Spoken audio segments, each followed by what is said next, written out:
gliding along the highway or carving through back roads. This car is relaxing me, the seat is massaging me, the climate control is ionizing and perfuming the air, and the supple air suspension is absorbing every bump and imperfection.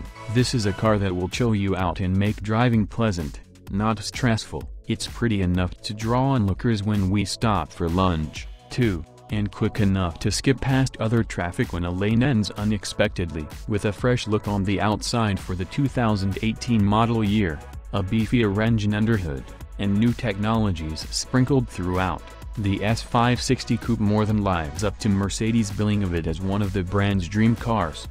Buttery powertrain. The best part about the bi-turbo 4.0-liter V8 engine is not its huge peak power figures, but the absolutely effortless way in which it serves up that power. Torque flows readily from all speeds, and the slick shifting 9-speed automatic ensures there's always plenty of it for every driving scenario. Swift, smooth progress is always but a toe poke away. Sportier than a sedan. Driving the coupe only a few weeks after trying out the sedan, it's clear to me that this car is sportier.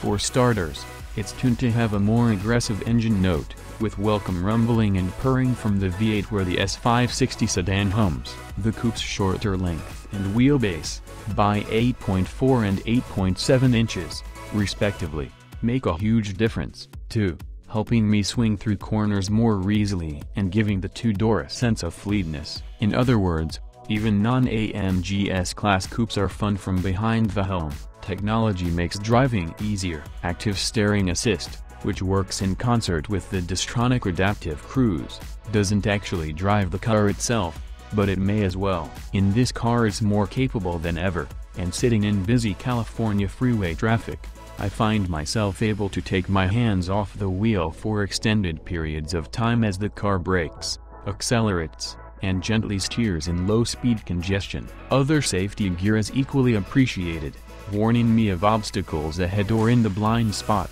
Especially nice is a night vision system that, when it detects a pedestrian at the side of a dark, narrow road, pops up a warning in the instrument cluster with said pedestrian highlighted in a red box. High seating position. No matter how much I adjust it, I still feel like I'm sitting too high in the power driver's seat, as if I'm sitting on, rather than in, the car. The upshot is, of course, a better view out and around traffic, but in a sporty, low-slung car like the S-Class Coupe, I'd rather feel like I'm closer to the floor. Still not in love with the touchpad? Mercedes introduced a touchpad for the infotainment system several years ago to work alongside its rotary controller, but I still can't get used to using it, where the rotary dial has a lovely click-click facility and allows me to dial through menus without taking my eyes off the wheel.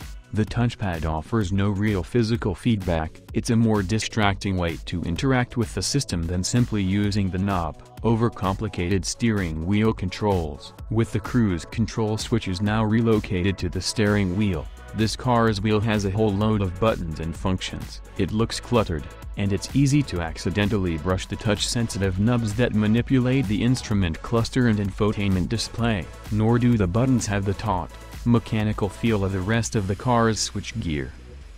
Should you mess with a great thing? Would you retouch a Monari mixed Dark Side of the Moon? Probably not. That's why I was a little skeptical of the new 400 Sport Pack for the Jaguar F-Type S. The supercharged coupe is an outstanding sports car that I felt needed no changes at all. Fortunately, the changes involved in the 400 Sport are all positives. There's an extra 20 horsepower under the hood, for a total of 400, enlarged brakes front and rear, a striking splitter, various yellow 400 Sport badges, and yellow contrast stitching within. I'm happy to report that this special edition, it's limited to the 2018 model year, only serves to amplify the essential goodness of the F-Type. That engine. This engine is a gem even with the 380 horsepower on offer in the regular F-Type S, and it's only improved by its power infusion in the 400 Sport. Vivacious and strong, the supercharged V6 is all the engine you need to have a blast. Sure, the V8-powered R and SVR versions are quicker, but this 6-cylinder F-Type still leaps like a pouncing, Jaguar, involving chassis, taut suspension, a firm brake pedal, and talkative steering all make the F-Type as much fun to hustle around curves as it is to accelerate in a straight line. It's got plenty of grip, lots of stopping power from those upgraded brakes, and all the eagerness to make you deliberately miss your turn on the drive home. Percussive exhaust, unless you're, say, going on a long road trip or driving past a funeral. Always be sure to hit the exhaust button after starting the F-Type. The sports exhaust screams and shouts wonderful noises, letting the V6 snarl and punctuating your drive with crackles and snaps. You're going to want to find some tunnels. Hit or miss infotainment. The 8-inch touchscreen infotainment system has attractive graphics and straightforward functionality. When it works, it's great. Unfortunately, too often when I tap the screen, I have to wait a few beats until something happens. Those occasional delays add up to a frustrating tech experience. So visibility. Like any coupe with such an aggressive roofline, the F-Type doesn't offer much in the way of over-the-shoulder visibility. Blind spot monitoring and a backup camera help in the avoidance of obstacles, but it's when entering the road at an acute angle that I find myself straining my neck for a view out. The sacrifices we make for beauty.